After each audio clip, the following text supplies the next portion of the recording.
Good morning student. मैं Sanjay Rajput MGCI के digital learning platform पर पुनः आपका स्वागत करता हूं।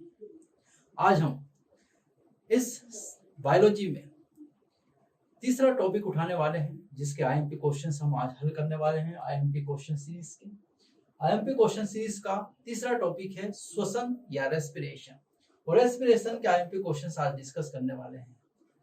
सबसे पहला क्वेश्चन जो हमारे सामने आ रहा है, यदि श्वसन के दौरान निर्मोचित CO2 का आयतन उपयोग की गई O2 के आयतन से अधिक है, तब श्वसनीय पदार्थ क्या होगा?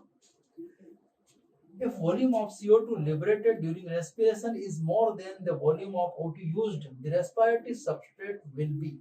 तो श्वसन का पदार्थ क्या होगा? वो सब्सटेंस जो इस रेस्पिरेशन में रेस्पिरेटरी सबस्ट्रेट के नाम से जाना जाता है, श्वसनीय पदार्थ के नाम से जाना जाता है, वो क्या होगा? हम समझ लेते हैं पहले यहां से कि हम ये जानते हैं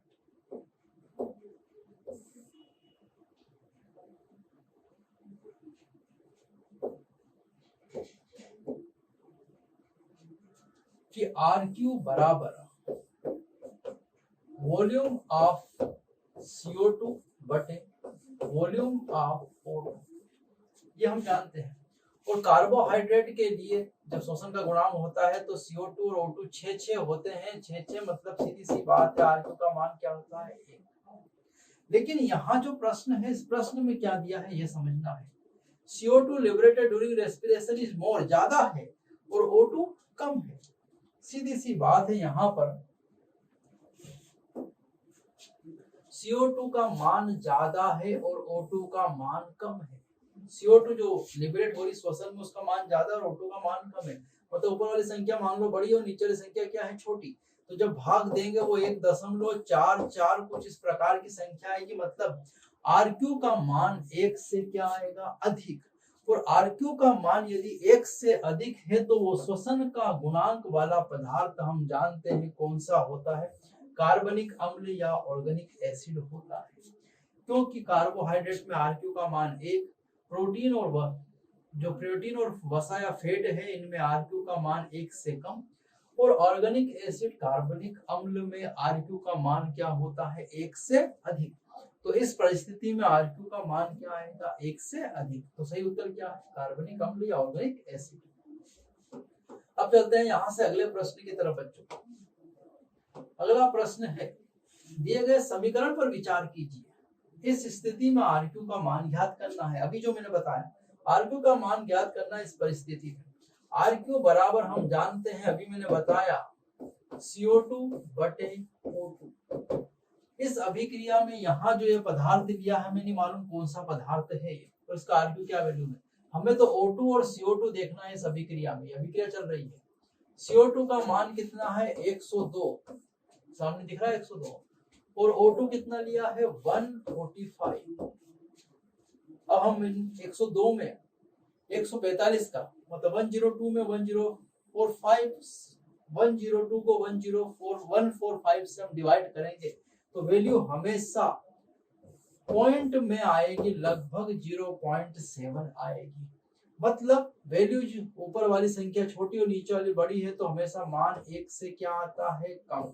लेस देन 1 वैल्यू आती है, मतलब 1 से कम मान। देखो यहाँ पर एक ही उत्तर है, 0.7। इसलिए भाग दे के देखना है क्या? ये डिवाइड करके नहीं देखना, बस ऐसे समझ में आ जाएगा कि ऊपर वाली संख्या बड़ी, नीचे वाली छोटी। सॉरी, नीचे की संख्या बड़ी और ऊपर वाली संख्या क्या है? छोटी। तो जब छोटी संख्या में बड़ी संख्या का भाग लगाते हैं तो हमेशा मान 1 से कम, मतलब पॉइंट में आता है, दशमलव में आता है। इसलिए इसका सही उत्तर क्या है? 0.7। भाग देके नहीं देखना है। भाग देके देने की गलती करी तो भाग में अटक जाओगे, डिवाइड करने में अटक जाओगे, यह आंसर सब गड़बड़ हो जाएगा। आपको संख्या देखना है। अगर दोनों बराबर है तो वैल्यू कितनी आएगी? 1।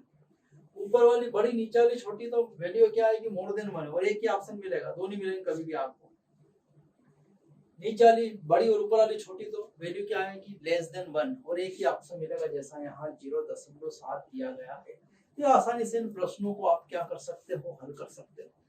बस ये आसान से प्रश्न है जो आपको इन ट्रिक के जरिए ही आप पीएटी में जल्दी से जल्दी और सही से सही उत्तर लगा पाओगे। अगले प्रश्न की तरफ चल रहे हैं। नली में सिरे के घोल एवं ईस्ट को भरकर एक गर्म स्थान पर रात भर रखा गया। इस मिश्रण से प्राप्त gas A test tube containing molasses solution and yeast is kept in a warm place overnight. एक रात के लिए गर्म स्थान पर ईस्ट तथा शर्करा के घोल को, शीरे के घोल को, मतलब मोलासेस है, मोलासेस मतलब वही शर्कराई वाला अपशिष्ट पदार्थ है। The gas collected from this mixture, जो इससे गैस उत्पन्न होगी वो गैस का क्या होगा, तो हमको समझना ये हो क्या रहा आखिरकार। हम जानते हैं कि ये जो परख नली है जिसमें ये सॉल्यूशन लिया यहाँ पर, ये सॉल्यूशन किसका है, मोलासेस का, मोलासेस का सॉल्यूशन लिया, इसमें मैंने ईस्ट डाल दी, ये ईस्ट डाली, ये क्या है ईस्ट, और हम जानते हैं ईस्ट में होता है, ईस्ट जब शोषण करता है तो ईस्ट जो है एक प्रकार का कवक है और ये करता है अवायवीय शोषण। ईस्ट हम जानते हैं क्या करता है, अवायवीय शोषण।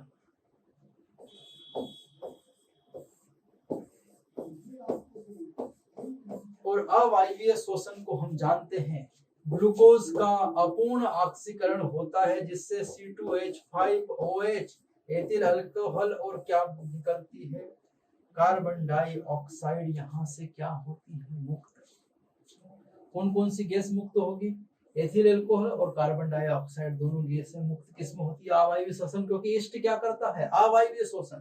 और ये ग्लूकोज मतलब जो शर्करा मिली है वो कहाँ से मिली है, मोलासेस से, तो मोलासेस का अपूर्ण ऑक्सीकरण मतलब अवायवीय शोषण कौन कर देता है, ईस्ट, और इससे एथिल अल्कोहल और CO2 मिलती है। तो ये दो गैसें मिलती है, CO2 मिली और ethyl alcohol. The gas collect from this mixture, और इससे करेगा तो क्या क्या करेगी, आग बुझाती है। कार्बन डाइऑक्साइड अगर रहती है ज्यादा मात्रा में तो आग जलती है कि बुझती है, बुझ जाती है। हम प्रयोग में देख चुके हैं, कैंडल प्रयोग में जे प्रिस्टले ने किया था। ऑक्सीजन आग को भड़काती है और आग को बुझाती है कौन है, CO2, तो CO2 आग को बुझाएगी, मतलब ये ऑप्शन तो इसमें ये वाला करेक्ट है। एक्सटिंग्विशेस द फ्लेम, प्रज्वलित किए जाने पर जलने लगती है, खुद जलने लगती है नहीं। Bast into flame when ignited, नहीं। टर्न्स लाइम वाटर मिल्की, और हम जानते हैं ये जो गैस मिली है ये कार्बन डाइऑक्साइड गैस है, और ये लाइम वाटर में CaCO3 चूने के पानी से CO2 को पास करते हैं तो चूने का पानी दूधिया हो जाता है। लाइम वाटर टर्न्स मिल्की, किसके कारण, इस गैस के कारण, कार्बन डाइऑक्साइड के कारण। ये गैस जो मिली है CO2 मिली इस प्रयोग से, वो CO2 आग को जलाने, आग को बुझाने का काम करती है, और साथ ही साथ टर्न्स लाइम वाटर मिल्की, ये जो लाइम वाटर है चूने का पानी है उसे क्या कर देती है, मिल्की कर देती है। ये प्रश्न चूने के पानी को मिल्की करने वाला पूछ भी चुके हैं PAT में, तो उससे संबंधित एक और हमने प्रयोग वाला प्रश्न यहाँ डाला है। तो ये ध्यान रखना है, ये अवायवीय शोषण चल रहा है जो ईस्ट करती है, मोलासेस जो यहाँ का शोषण का क्रियाकारक या रेस्पिरेटरी सबस्ट्रेट होता है, और जिससे CO2 गैस मुक्त होती है। तो इसका दो उत्तर सही है इसमें, लाइम वाटर वाला और फ्लेम वाला, मतलब both A and B। Correct answer क्या है, both A and C, sorry A and C, A and C, A और C दोनों उत्तर क्या है, सही। ये बुझाने का भी काम करती है आग, और साथ ही साथ लाइम वाटर को turns, lime water turns milky, चूने का पानी क्या हो जाता है, दूधिया। ये क्वेश्चन था तीसरा, बहुत इंपॉर्टेंट क्वेश्चन था यहाँ का। अब हम अगले प्रश्न की तरफ चल रहे हैं। आपसी शोषण में कौन सा चरण प्रवेश द्वार चरण या योजक अभिक्रिया कहलाता है, गेटवे स्टेप या link reaction. Which step is called gateway step या link reaction in aerobic respiration? Aerobic respiration का गेट कौन है, ये गेट से क्या मतलब है, समझ लेते हैं गेट से क्या मतलब।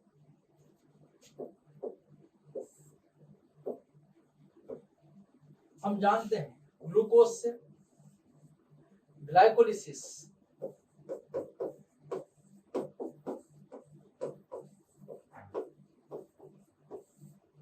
और ग्लाइकोलिसिस से हम जानते हैं पायरुविक अम्ल, और पायरुविक अम्ल से बनता है एसिटाइल कोएंजाइम A।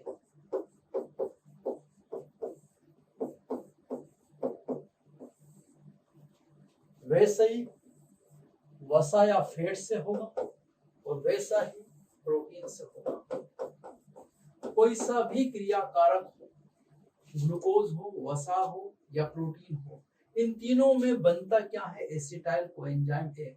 और वायवीय श्वसन होगा तो एसिटाइल कोएंजाइम ए प्रवेश करता है क्रेब्स चक्र में, क्रेब्स साइकिल में। और क्रेब्स चक्र का जो चलता है जिसमें एटीपी का क्या होता है? निर्माण। और यह वायवीय श्वसन के ही भाग है। वायवीय श्वसन में इस प्रकार की प्रक्रियाएं होती। अवायवीय श्वसन में ये कभी भी एसिटाइल कोएंजाइम ए नहीं बनता है। अवायवीय श्वसन में कभी भी क्या नहीं निर्मित होगा? Acetyl coenzyme A. और अगर ये नहीं बनेगा तो कभी भी अवायवीय श्वसन किसमें प्रवेश नहीं करेगा? क्रेब्स चक्र में। मतलब गेट कौन हो गया है? गेट हो गया है एसिटाइल कोएंजाइम ए। यही गेट है जो इसको प्रवेश किसमें करवाता है? क्रेब्स चक्र में। एक्चुअल जो वायवीय श्वसन का भाग है, तो इसका मतलब गेटवे कौन हो गया है? Acetyl coenzyme A. यहाँ से सही उत्तर जो है glycolysis, formation of acetyl coenzyme A, citric acid formation, ATS terminal oxidation. तो इसका करेक्ट आंसर जो है वो करेक्ट आंसर है। सही उत्तर क्या है? ग्लाइकोलिसिस सही उत्तर नहीं है। सही उत्तर है formation of acetyl coenzyme A.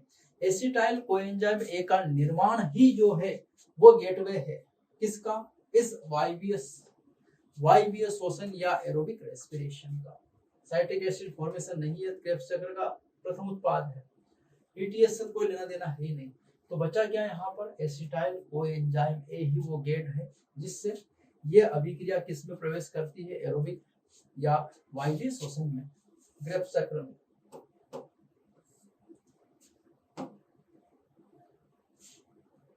अगला प्रश्न, ग्लाइकोलिसिस के अंतिम उत्पादों के बारे में क्या सही है? ग्लाइकोलिसिस का अंतिम उत्पाद क्या है? हम जानते हैं ग्लूकोज के अणु से 2 पायरुविक अम्ल के अणु का निर्माण होता है इस ग्लाइकोलिसिस में। चेक कर लेते हैं 2 पायरुविक अम्ल के अणु। एक वाला ये है, मतलब ये उत्तर तो हो ही नहीं सकता। पायरुविक अम्ल के 2 अणु सही है तीनों में, ये तो हो नहीं सकता। अब निर्मित होते हैं कितने एटीपी? 2 एटीपी निर्मित होते हैं कि 4 एटीपी निर्मित होते हैं?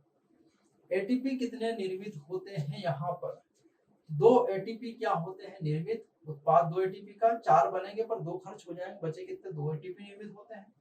और 2 NADPH2 बनते हैं। एक एटीपी मतलब एक तो होगा नहीं यहाँ पर। NADPH2 के कितने अणु बनते हैं? 2। तो यहाँ ये उत्तर नहीं होगा, ये उत्तर नहीं होगा।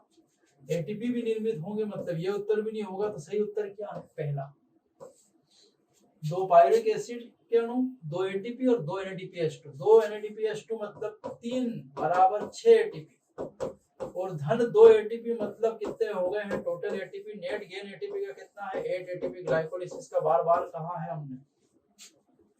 तो ग्लाइकोलिसिस का नेट एटीपी कितना है? 8 एटीपी। मतलब ए वाला उत्तर क्या है? करेक्ट। 2 पायरुविक अम्ल के अणु, 2 एटीपी और 2 NADPH2 का निर्माण होगा। ये उत्तर है किसका? ग्लाइकोलिसिस का अंतिम उत्पाद। अब अगली प्रक्रिया की तरफ चले। अगला क्वेश्चन है हमारा, श्वसन के निम्न चरणों में से कौन सा चरण एम्फीबोलिक होता है? एम्फीबोलिक का मतलब है जिसमें ऑक्सीडेशन भी होगा और रिडक्शन भी होगा। ऐसा चरण जिसमें दोनों के दोनों प्रक्रियाएं होंगी, ऑक्सीडेशन भी होगा और रिडक्शन भी होगा, और जिसे रिडॉक्स अभिक्रिया कहते हैं। ऑक्सीकरण और अपचयन दोनों होगा, और ऐसी प्रक्रिया है इसमें से वो है टीसीए चक्र, टीसीए साइकिल, जिसको कहा जाता है क्रेब्स चक्र, क्रेब्स साइकिल। ध्यान रखना, टीसीए साइकिल या क्रेब्स चक्र में ही ऐसा होता है कि इसमें दोनों की दोनों अभिक्रियाएं होती है, इसलिए इसे एम्फीबोलिक कहा जाता है। दोनों, एम्फी मतलब दोनों, एनाबोलिक भी और कैटाबोलिक भी। एनाबोलिज्म भी होता है और कैटाबोलिज्म भी होता है। यहाँ एनाबोलिज्म और कैटाबोलिज्म दोनों होता है, और वो अभिक्रिया किसमें होती है? टीसीए साइकिल, क्रेब्स चक्र में। एनाबोलिज्म भी होता है और कैटाबोलिज्म भी होता है। एनाबोलिज्म का मतलब छोटे छोटे पदार्थ मिलकर बड़ा पदार्थ बनाना, और कैटाबोलिज्म का मतलब बड़ा पदार्थ टूट के छोटे छोटे पदार्थों में बढ़ जाना। और दोनों की दोनों घटनाएं किसमें होती है, टीसीएस साइकिल या क्रेब्स साइकिल में होती है। ये याद रखना है आप। ये छोटे पदार्थ मिलकर बड़ा पदार्थ बना ले, ये एनाबॉलिज्म। बड़ा पदार्थ टूटकर छोटे छोटे पदार्थों में बढ़ जाए, ये कैटाबॉलिज्म। और एनाबॉलिज्म कैटाबॉलिज्म दोनों होते हैं, इसलिए इसे एम्फीबोलिक अभिक्रिया कहा जाता है। एम्फीबोलिक या एम्फीबोलिक अभिक्रिया इसको कहा गया है। अगला प्रश्न, निम्न में से, सातवां प्रश्न देख रहे हैं अब हम, निम्न में से कौन सी कोशिकीय उपापचय प्रक्रिया O2 की उपस्थिति एवं अनुपस्थिति दोनों में हो सकती है। मतलब ऑक्सीजन की, अगर ऑक्सीजन उपस्थित है तो भी होगी, ऑक्सीजन अनुपस्थित है तो भी होगी। ऐसी कौन सी अभिक्रिया है? ग्लाइकोलिसिस, किण्वन फर्मेंटेशन, टीसीएस साइकिल, कीमोस्मोसिस, रसोपरासरण, electron transport coupled with chemiosmosis, मतलब एटीपी का संश्लेषण है ये। इन चारों में से केवल है ग्लाइकोलिसिस। हम जानते हैं ग्लाइकोलिसिस वायवीय शोषण और अवायवीय शोषण दोनों के लिए कॉमन है। दोनों के लिए कॉमन अभिक्रिया कौन सी है? ग्लाइकोलिसिस। मतलब ये ऑक्सीजन की उपस्थिति में भी होगी और ऑक्सीजन की अनुपस्थिति में भी हो सकती है। वायवीय शोषण में भी होगी और अवायवीय शोषण में भी होगा। तो वायवीय और अवायवीय शोषण दोनों में कॉमन कौन है? ग्लाइकोलिसिस। फर्मेंटेशन अवायवीय, टीसीए वायवीय, इलेक्ट्रॉन ट्रांसपोर्ट सिस्टम में ऑक्सीजन से कोई लेना देना नहीं है। मतलब कौन सा बचा है यहाँ पर? ग्लाइकोलिसिस सबसे सही उत्तर है। अगले प्रश्न की तरफ चले यहां से हम। ग्लाइकोलिसिस के दौरान ग्लूकोज का फास्फोराइलेशन द्वारा प्रेरित होता है। बहुत महत्वपूर्ण ये प्रश्न है यहाँ से। ये सब प्रश्न छांट छांट कर लाए गए हैं आपके लिए। तो देखो यहाँ से, ग्लाइकोलिसिस के दौरान ग्लूकोज का फास्फोराइलेशन, ग्लूकोज का फास्फोराइलेशन मतलब ग्लूकोज में फास्फेट जुड़कर क्या बनता है? Glucose 6 phosphate, glucose 6 phosphate.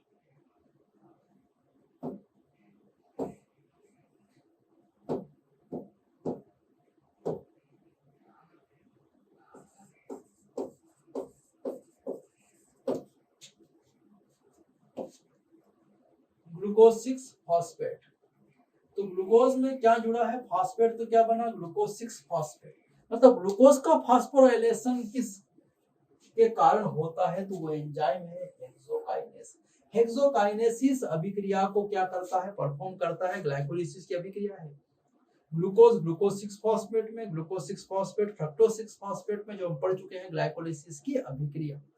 तो ग्लाइकोलिसिस की अभिक्रिया में ग्लूकोज को ग्लूकोज 6 फॉस्फेट में कन्वर्ट करने वाला एंजाइम कौन है? हेक्सोकाइनेस। तो वो हेक्सोकाइनेस है जो ग्लूकोज का फास्फोराइलेशन करवाता है। किस में बदलता है? ग्लूकोज 6 फॉस्फेट में। ये आइसोमरेज हो जाता है फ्रक्टोज 6 फॉस्फेट। फ्रक्टोज 6 फॉस्फेट से फ्रक्टोज 1,6 डाइफॉस्फेट बनता है, जो हमने पढ़ा है ग्लाइकोलिसिस में। तो वो एंजाइम कौन है यहाँ पर? हेक्सोकाइनेस। ये बहुत फेमस एंजाइम है हेक्सोकाइनेस। ये पीएटी में भी एक बार पूछा जा चुका है अलग फॉर्म में, ये अलग क्वेश्चन का फॉर्म है यहाँ पर। हेक्सोकाइनेस इसका सही उत्तर है।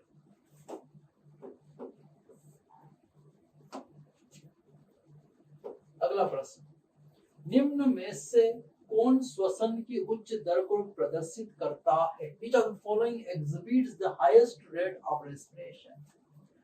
तो इनमें से श्वसन की दर सर्वाधिक किसमें होती है? Rate of respiration is highest in which? तो श्वसन की दर सर्वाधिक उस प्रक्रिया में होगी जिसमें ऊर्जा की आवश्यकता सर्वाधिक होती है। जिसमें एनर्जी सबसे ज्यादा लगती है उसमें श्वसन की दर सबसे ज्यादा होती है, क्योंकि श्वसन की प्रक्रिया सीधा निर्भर करती है ऊर्जा पर। बताओ, एक आदमी आराम से सोया है तो उसको ऊर्जा ज्यादा लगेगी कि एक आदमी बहुत तेज दौड़ रहा है तो उसको ऊर्जा ज्यादा लगेगी? एक आदमी बहुत तेज दौड़ रहा है उसको ऊर्जा ज्यादा लगेगी। इसका मतलब श्वसन की दर सबसे ज्यादा सोते हुए व्यक्ति में है कि दौड़ते हुए व्यक्ति में? दौड़ते हुए व्यक्ति में। अब देखना है इसमें कि इन सारे उदाहरणों में से कौन दौड़ रहा है। श्वसन तो सब में होगा। ग्रोइंग शूट टिप एपेक्स, वृद्धि करता हुआ प्रारंभ शीर्ष, वृद्धि हो रही मतलब श्वसन की दर तो तेज होगी। जर्मिनेटिंग सीड्स, बीज अंकुरित हो रहा है। जड़ शीर्ष, रूट टिप, जड़ का शीर्ष में वृद्धि हो रही है। लीफ बड, पर्णकलिका, इनमें भी वृद्धि हो रही है। मतलब सभी जगह वृद्धि हो रही है, इसका मतलब सभी जगह श्वसन की दर तो बढ़ी हुई होगी, पर चारों में सबसे ज्यादा किसमें बढ़ी होगी? तो चारों में सबसे ज्यादा बड़ी होगी जर्मिनेटिंग सीड, अंकुरित हो रहा बीज। ये बीज का अंकुरण है, और बीज के अंकुरण में ऊर्जा की आवश्यकता सर्वाधिक होती है। एक बच्चे के जन्म लेने से पहले जब उसका विकास हो रहा था, ऊर्जा की आवश्यकता ज्यादा होती है। माँ जब गर्भवती होती है तो ऊर्जा की आवश्यकता ज्यादा होती है, उसको बहुत कुछ खिलाया पिलाया जाता, आराम करवाया जाता।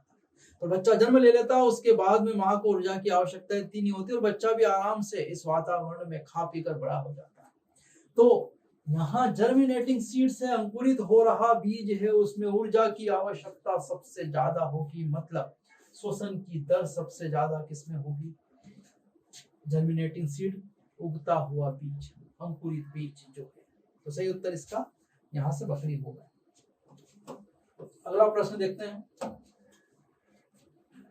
निम्नलिखित जीवाणुओं में से किसे अल्कोहल उद्योग में सामान्यतः उपयोग में लिया जाता है? अल्कोहल उद्योग, शराब बनाने की बात चल रही है। अरे शराब की फैक्ट्रियां हैं, वो सब इन्हीं से चल रही है, फर्मेंटेशन किण्वन से। तो फर्मेंटेशन किण्वन में किसका उपयोग किया जाता है? Which of the following organism is commonly used in alcohol industries? Alcohol, शराब का दाता कौन है इनमें से? किसके कारण शराब पी पा रहे लोग, शराब बिक रही है, अल्कोहल बन रहा है, वो इनमें से कौन सा है? Saccharomyces cerevisiae, basidiomycetes, phycomycetes, penicillium, ये सब के सब कवक है, फंजाई है। ऑल ऑफ दीज आर कवक, फंजाई, सभी के सभी कवक है। All of these are fungi. लेकिन इन फंजाई, इन कवक में से एक कवक जो हमारे बहुत काम की है, वो कौन सी है? सेक्रोमाइसिटीज, सेक्रोमाइसिस सेरेविसी, ईस्ट जिसे कहा जाता है। ईस्ट ही तो अल्कोहल इंडस्ट्रीज को चला रही है। ईस्ट तो उनके लिए वरदान है, वो कवक ईस्ट। यहाँ सेक्रोमाइसिस सेरेविसी उसी का नाम है, ईस्ट का। मतलब सही उत्तर क्या है? ए। अगला,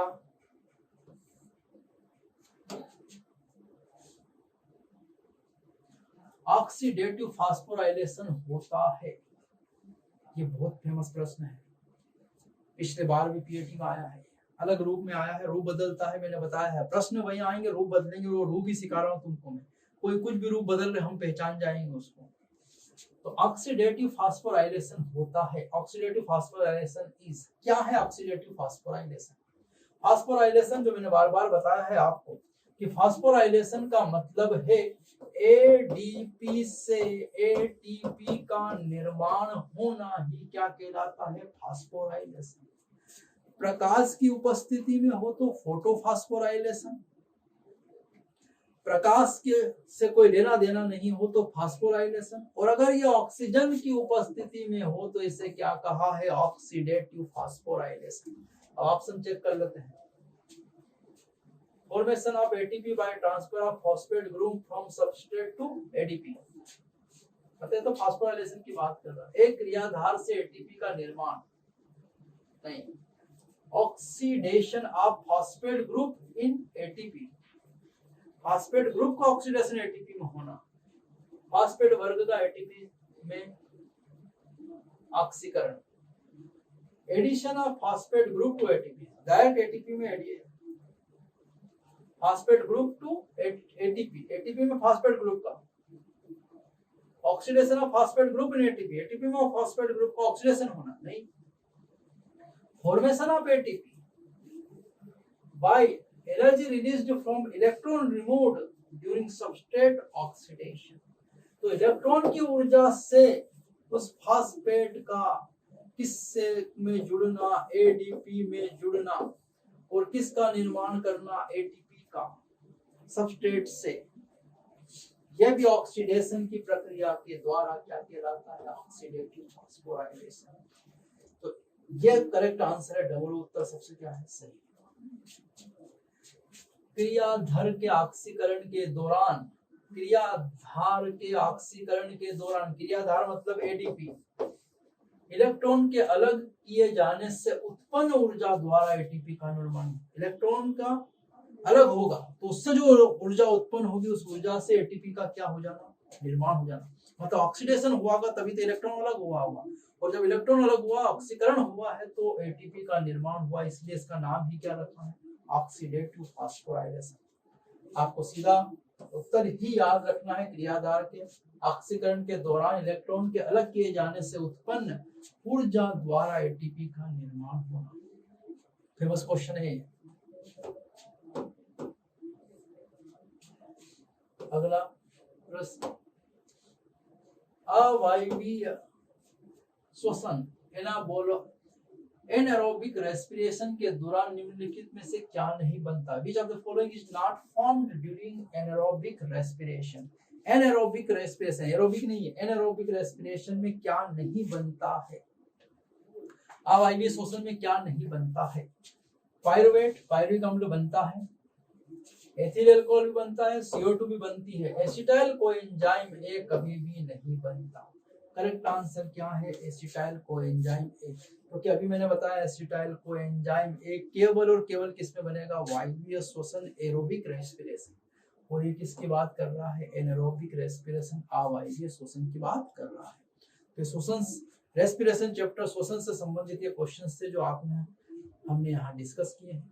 अच्छे से इनकी पढ़ाई करना है, इन क्वेश्चन से रिलेटेड क्वेश्चंस और आपको ज्यादा हल करना है, इनको भी हल करना है और इनसे रिलेटेड प्रश्नों को भी हल करना है। तो यहाँ आज का हमारा एक टॉपिक फिर से क्या हो चुका है, कंप्लीट हो चुका है। अब हम अगले टॉपिक के साथ मिलेंगे अगले लेक्चर में। Thank you.